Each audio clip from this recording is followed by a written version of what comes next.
Oi gente, tudo bom com vocês? Eu sou a Alice e esse é o Ali aqui. E hoje eu trouxe um vídeo que eu sei que vocês estão esperando muito, que é a comparação de livro versus filme de After Depois da Verdade. Então se você ainda não é inscrito no canal, se inscreve aqui embaixo e deixa o seu joinha aqui nesse vídeo. After Depois da Verdade é o segundo filme da franquia de After e ele foi lançado finalmente aqui no Brasil na semana passada. Você pode assistir ao filme através do Prime Video, então assim, finalmente, né, os humilhados foram exaltados e a gente pôde sim assistir After Depois da Verdade. E eu tenho opiniões, tenho muitas opiniões sobre o filme. Na semana passada eu soltei um vídeo falando um pouquinho da minha crítica, né, da minha opinião do filme de uma forma geral, sem comparar com o livro, olhando ele como um filme. Então se você ainda não assistiu esse vídeo, clica aqui no izinho pra você assistir, o vídeo tá bem legal, bem completo, mas hoje a gente vai comparar, né, e eu vou contar pra vocês um pouco do que eu mais senti falta e também vou, enfim, comentar alguns fatos, né, sobre o filme que não me agradaram muito, porque acho que tem bastante coisa que podia ter sido melhor explorada e melhor trabalhada dentro da história. Não preciso dizer que esse vídeo vai ter spoilers do filme e do livro, então caso você não queira spoilers, recomendo que você pare o vídeo por aqui. Eu não vou falar de todos os detalhes, porque assim, o livro de After é enorme, né? São 600 e poucas páginas. E tem muita coisa, tipo, muita coisa que não entrou, óbvio. Eu não vou me apegar muito a pequenos momentos. Eu acho que eu selecionei algumas cenas que pra mim foram as que mais fizeram falta, né? E as que mais fizeram diferença dentro da estrutura do filme. E aí eu deixo em aberto aqui pra vocês deixarem nos comentários quais foram as cenas que mais fizeram falta pra vocês. E aí vocês podem falar das cenas menores, das frases do livro que vocês sentiram falta. E aqui a gente vai ter um geralzão de coisas que eu acho que precisariam estar no filme pra ele fazer mais sentido, né? E eu acho que pra ele fazer mais jus ao material original. Então, primeiro de tudo, vamos começar falando sobre o começo do filme, porque logo no começo a gente tem uma grande diferença na situação. Lá no começo do livro, a Tessa, depois que ela e o Hardin brigam, né, e que rola toda a história da aposta e tudo mais, obviamente que no livro é mais pesado, né, a situação da aposta, mas ainda assim é uma briga bem feia, eles terminam e aí eles começam o segundo livro e o segundo filme brigados. E o que acontece com a Tessa é que além dela estar começando o estágio dela na Vance e tá se acostumando ali com toda aquela situação, ela também está sem onde morar, porque ela antes estava morando com o Hardin, ela não consegue voltar pro dormitório dela e aí ela fica nesse impasse de não ter aonde ficar. Ela tá brigada com a mãe dela, de qualquer forma a casa da mãe dela é longe da faculdade e aí ela acaba indo parar num motel. Então ela começa a passar alguns dias nesse motel e a gente vai encontrar com ela logo no começo ali naquele lugar. Inclusive é nesse motel que ela vai encontrar o Trevor, né? O Trevor já trabalha com ela e eles vão acabar se aproximando porque os dois estão ficando no motel. O Trevor tá ficando lá porque tá com um problema na casa dele e ela tá ficando lá porque ela não tem aonde ficar. E aí eles acabam se aproximando, eles comem um delivery ali juntos, eles conversam bastante. Então esse é um momento onde a gente vai ter a chance de conhecer mais o Trevor. E eu sinto que no filme a gente não teve tanto essa chance, principalmente logo no começo. Logo no começo do livro, né, a construção dessa relação, ela é muito importante para o que vai acontecer mais pra frente, né, e para alguns outros acontecimentos do resto do livro. Então eu acho que eles poderiam ter dado uma fundação maior, e se a gente tivesse tido essa situação no motel, isso poderia ter sido mais explorado logo de cara, e aí não precisaria depois, né, tentar introduzir outras cenas pra adicionar um pouco mais de história pro Trevor. Principalmente porque o Trevor, como eu já falei pra vocês, ele tá absorvendo no personagem dele algumas das situações que acontecem com o Zed, mas a gente vai falar disso daqui a pouco no vídeo. Então eu acho que isso faltou. Eu sinto que o Trevor, né, e o personagem dele ali no começo, lógico, eu gosto muito da dinâmica dos dois, eu amo a cena do elevador, eu acho que essa cena é perfeita, mas eu acho que a gente poderia ter tido um aprofundamento maior, porque o Trevor, desde o começo, ele se oferece muito como um ombro amigo pra Tessa, né, e nesse momento, do começo do livro, a Tessa, ela tá numa situação emocional muito frágil, ela tá brigada com a mãe dela, ela perdeu o cara que ela amava, e isso pra ela é muito sério, então ela tá basicamente no fundo do poço, ela tá se sentindo muito sozinha, e ela não se sente à vontade de ir pra casa do Landon, que seria o amigo mais próximo dela, porque a família dele é a família do Hardin, e aí, enfim, conflitos ali de interesse, então ela acaba decidindo ficar no motel, só que ela tá muito isolada e muito sozinha, e isso pesa ainda mais em toda a situação que aconteceu. Além de estar magoada com Hardin, ela está se sentindo muito sozinha. E esse é um ponto que vocês vão ver que eu vou repetir bastante nesse vídeo, que é a falta de profundidade emocional que o filme tem. Eu acho que o segundo livro, ele me passa muito a sensação de ser um livro onde a gente se aprofunda mais emocionalmente em todos os personagens. Lógico que o primeiro livro tem algumas dessas coisas, mas o primeiro livro é muito mais pra gente conhecer os personagens, com quem a gente tá lidando, entender a personalidade deles, né, e entender um pouco da história deles. E aqui aqui a gente vai se aprofundar muito em como tudo aquilo que aconteceu no primeiro livro impacta na vida deles, né? E a Tessa, enfim, o Hardin também, mas aqui no começo a gente tá vendo muito a Tessa terrivelmente impactada, terrivelmente chateada, né? Muito magoada com tudo e extremamente isolada. E eu acho que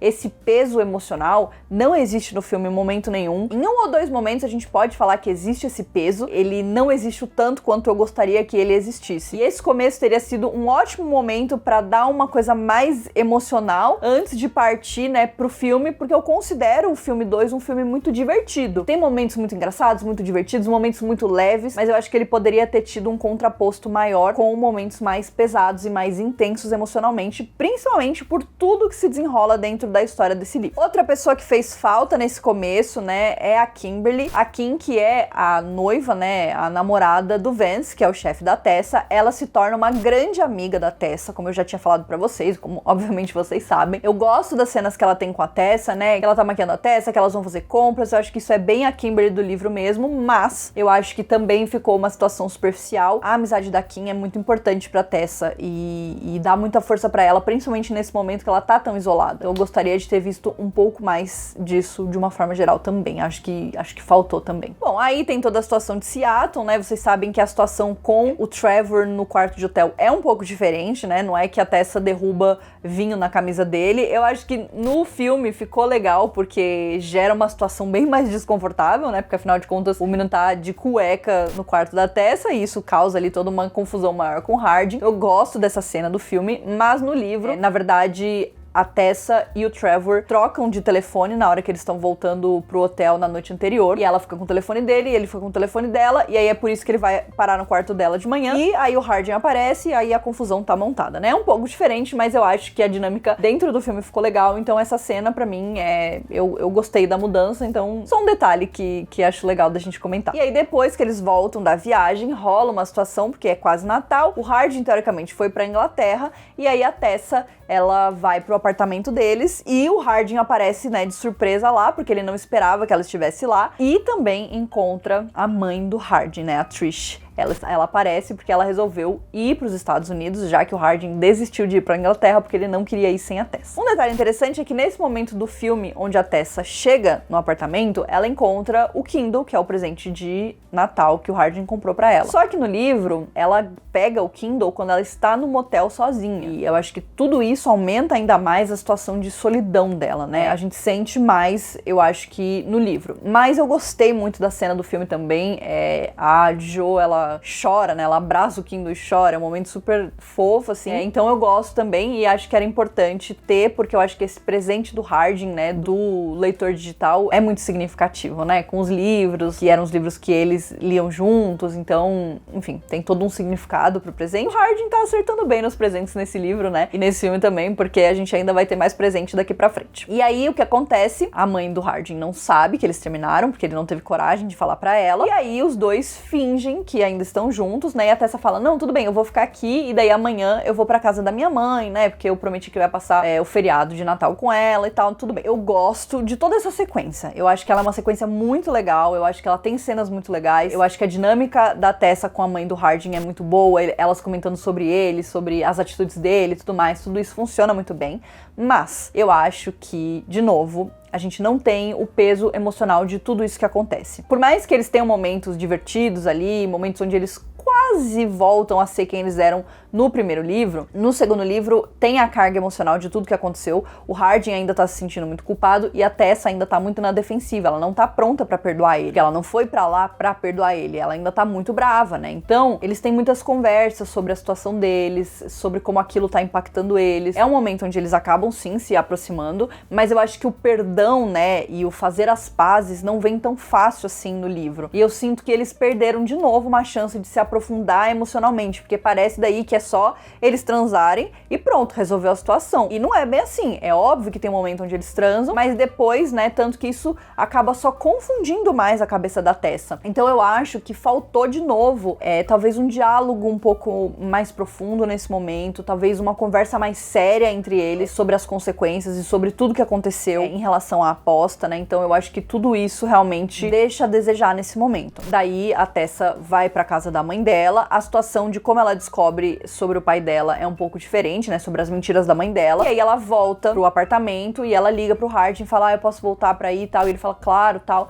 E aí ele volta, eles se abraçam e tudo mais. Eu acho que esse é um momento muito chave, porque o fato da Tessa estar brigada com a mãe dela de novo e decepcionada com a mãe dela de novo, acaba sim fazendo ela se abrir um pouco mais pro Hardin, meio que repensar a forma com que ela tá lidando com tudo que aconteceu. E talvez pensar em dar uma chance, né, uma nova chance pra ele de perdoar ele de novo. Enfim, então tudo isso é muito importante, isso existe, né, no filme, eu gosto de tudo isso, eu amo a cena que ela volta, que ele abraça ela ali, eles estão na porta do apartamento, eu acho muito linda essa cena. Mas uma cena que não tem e que eu senti muita falta é o momento onde a Carol, que é a mãe da Tessa, aparece de surpresa no apartamento e a Trish tá lá e as duas começam a ter um embate ali, né, de tudo que aconteceu. E é nesse momento que a Trish descobre sobre a aposta, né? Eu gosto muito da dinâmica das duas, da Carol e da Trish, eu acho que poderia ter tido isso no filme, acho que essa cena faz sim falta, porque também é nessa cena que a Tessa descobre sobre o passado do Hardin, né, e sobre tudo que ele já fez com outras pessoas no passado. Essa aposta, que ele ter usado ela, né, como foi que aconteceu no primeiro livro, é uma coisa que ele já tinha feito antes, e ela descobre isso através da mãe dele, porque quando a mãe dele descobre da aposta, ela fala, ai, eu não acredito que você tá fazendo isso de novo, você falou que você ia mudar, blá blá blá. E aí rola toda uma situação, né? Porque daí o Hardin vai ter que se abrir,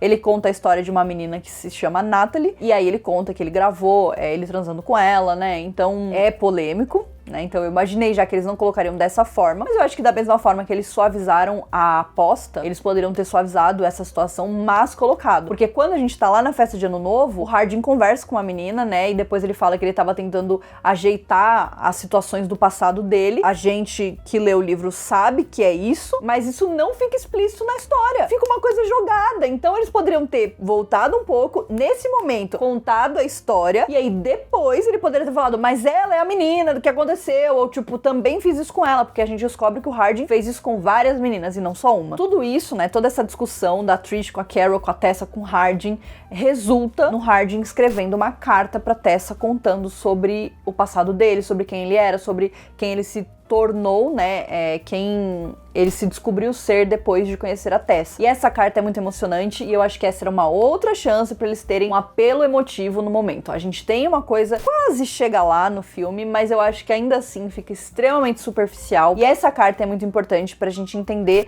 mais do Hardin, né? Eu acho que da mesma forma que a Tessa tá sofrendo muito nesse momento, o Hardin também está sofrendo muito, né? Ele se mostra mais vulnerável também em muitos momentos. E inclusive a gente tem uma cena que eu sei que muita gente ama, que é a cena onde a Tessa tá falando com ele e ele tá chorando, né? E é um momento raro ver o Hardin chorando. Já teria dado um peso maior, né? E uma emoção maior pra toda a história. E eu acho que faltou. Além de tudo isso, nesse momento, a gente tem os pesadelos do Hardin, que eu acho que ficam também um pouco jogados. Poderiam ter sido melhores explicados. Acho que uma conversa, um diálogo mais profundo teria sido suficiente pra dar mais contexto pra toda essa situação. Então, esses momentos, eu acho que eles perderam muito e eles deixaram a desejar muito nas escolhas que eles fizeram de quais cenas manter. E aí a gente volta de novo pro Zed / Trevor, né? Como vocês sabem, a história do Zed, né? O Zed acaba sendo um ombro pra quem a Tessa corre muito nesse livro. Ela sabe que isso incomoda o Hardin, mas é aquilo que a gente já conversou. De uma forma ou de outra, em alguns momentos ela faz isso porque ela sente que ele é a pessoa que vai apoiar ela, e às vezes é até por insegurança, uma vulnerabilidade dela mesma, né, que ela acaba encontrando no Zed esse conforto. Eu acho que não teria problema se eles tivessem transferido todas essas situações pro Trevor, mas eu acho que precisaria ter mais do que teve. A gente tem no filme a cena onde eles almoçam juntos,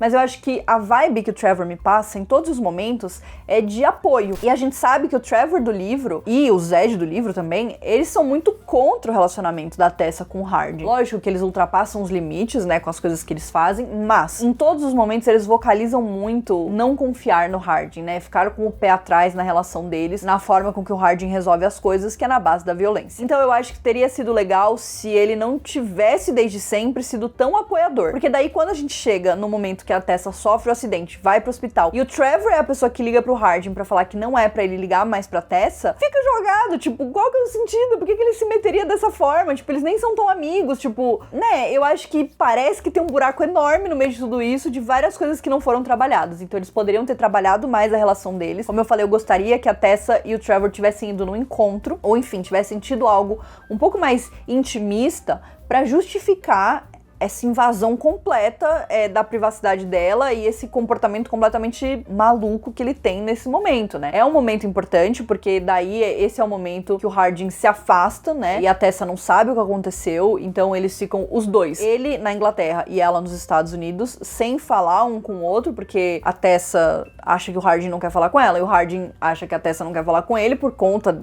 dessa intromissão. Esse momento eles sofrem muito. E no filme também... foi uma montagem de 2 segundos e acabou. Eu acho que, de novo, faltou um impacto, faltou uma coisa mais dramática. Eu acho que tem ali, eu acho que esse é o momento que a gente chega mais perto de ter um momento dramático, mas ainda assim fica extremamente raso, extremamente raso. Algumas das conversas mais legais a gente tem nesse livro, diálogos interessantes do Hardin finalmente se abrindo e contando como ele se sente e se mostrando vulnerável, e não aparece nada disso no filme. Eu acho que eles perdem o tempo inteiro essas chances de mostrar esse lado do Hardin, que ajudaria a construir um personagem muito mais profundo do que o que a gente tem no filme, né? Então a gente fica tentando puxar detalhes das rebarbas pra entender o comportamento do personagem, quando com um ou outro diálogo a gente poderia ter tido as coisas muito mais bem explicadas. Uma outra coisa que fica jogada é o Hardin descobrindo sobre Seattle, né? Então a Tessa recebe uma proposta do Vance pra se mudar pra Seattle, ela surta porque ela não sabe como é que ela vai contar isso pro Hardin, o Hardin descobre, eles brigam e nunca mais isso é mencionado. É uma coisa tão importante e é tão definitivo do relacionamento deles, porque o Hardin fala que ele não vai se mudar de jeito nenhum, porque ele quer ir pra Inglaterra de volta, e a Tessa fala, eu não vou pra Inglaterra, e isso é uma briga que é muito importante, que eles precisam resolver. E aí só fica lá naquele bololô de todas as brigas que eles tiveram, e é como se eles esquecessem. Eu acredito que isso deve ser discutido no terceiro filme, mas eles fizeram o Hardin descobrir nesse filme, então eles poderiam ter dado um follow-up na situação, né? Só uma menção assim a tudo. Além disso, é nesse livro que a gente descobre que o Hardin não quer casar com a Tessa, e isso é um choque pra ela, e é um outro ponto onde eles brigam muito, né? Eles começam já a falar de um relacionamento mais amadurecido, né? Uma coisa mais duradoura, que é muito importante, e aí também acaba ficando completamente jogado. Por fim, mas não menos importante, no final do livro, a Tessa e o Hardin, depois que ele faz a tatuagem pra ela, eles estão andando e aí eles encontram o pai dela. E o pai dela é um mendigo, né? Ele tá todo ferrado, ele é sem teto. E aí é uma situação tensa, pra dizer o mínimo, né? Uma situação complexa, assim, pra gente, né? Tipo assim, é meio difícil. Eu gostei dessa parte, eu sei que tem algumas pessoas que não curtiram tanto, mas eu acho que essa parte, assim, dentro de tudo isso, acho que foi legal pra dar esse gancho pro terceiro filme, que era importante. E com certeza isso é uma coisa que a gente vai desenvolver mais daqui pra frente. Como eu falei pra vocês, eu sinto também que esse vídeo foi bem superficial. Ele tá enorme já, ó. O Bruto tá com 26 minutos, então ele tá um vídeo bem grande. Não dá pra falar tudo, não tem como, porque tem detalhes, frases, cenas, situações. O Zed, de uma forma geral, que simplesmente aparece em uma cena do filme. Enfim, né, a Molly também fica jogada, a Steph fica jogada, tem muita coisa. Só que a grande questão é que eu acho que essas cenas que eu citei eram cenas que eram importantes pro filme fazer sentido, né? Então, assim, eu sinto que a gente que lê o livro assiste o filme e vai completando as lacunas. Quem não lê o livro, assiste o filme e fica tipo, mano, o que tá acontecendo? Eu comentei com vocês que eu revi o primeiro filme e eu tive opiniões diferentes sobre ele. Na primeira vez que eu assisti, eu gostei muito do filme, achei que ele tinha feito um jus bom pra história, só que dessa vez que eu assisti, eu senti a mesma coisa. Eu senti que é um monte de cena, uma atrás da outra, e não necessariamente elas se conectam. E tem um monte de lacunas, né? Eu acho que eles não contam a história direito. Eu acho que eles, ao invés de enxugar e contar bem uma história que faz sentido, eles decidiram colocar um monte de cena que, óbvio, são cenas icônicas e importantes, mas que, olhando de uma forma geral, não faz sentido. O que eu desejo pro terceiro e pro quarto filme é que eles consertem urgentemente isso, que eles cortem muita coisa, mas que eles consigam fazer um filme que faça sentido pra quem leu e pra quem não leu, porque isso é a parte mais importante, é o filme fazer sentido. É claro que a gente quer o fanservice, é claro que a gente quer aquela cena que a gente ama, mas, gente, precisa ter sentido, e eu sinto que esses filmes não têm sentido. Se você não lê os livros, você não vai entender os filmes, e eu acho que isso é uma grande falha, uma grandíssima falha dos filmes. Então não esquece de deixar aqui nos comentários pra mim quais foram as cenas que vocês mais sentiram falta, o que vocês acham que poderia ter tido, qual cena que vocês acham que tá sobrando, tipo assim, a cena que aconteceu vocês amaram, mas não precisava, era melhor ela ter dado espaço pra uma cena que desenvolvesse de fato a história. Deixa aqui nos comentários pra mim. Não esquece de se inscrever aqui no canal, porque a gente ainda vai ter muito vídeo de After 3 e After 4. Estou lendo After 3 a passos de formiga, mas vai dar tudo certo, eu vou ler. Não esquece de me seguir nas redes sociais e a gente se vê no próximo vídeo. Um beijo!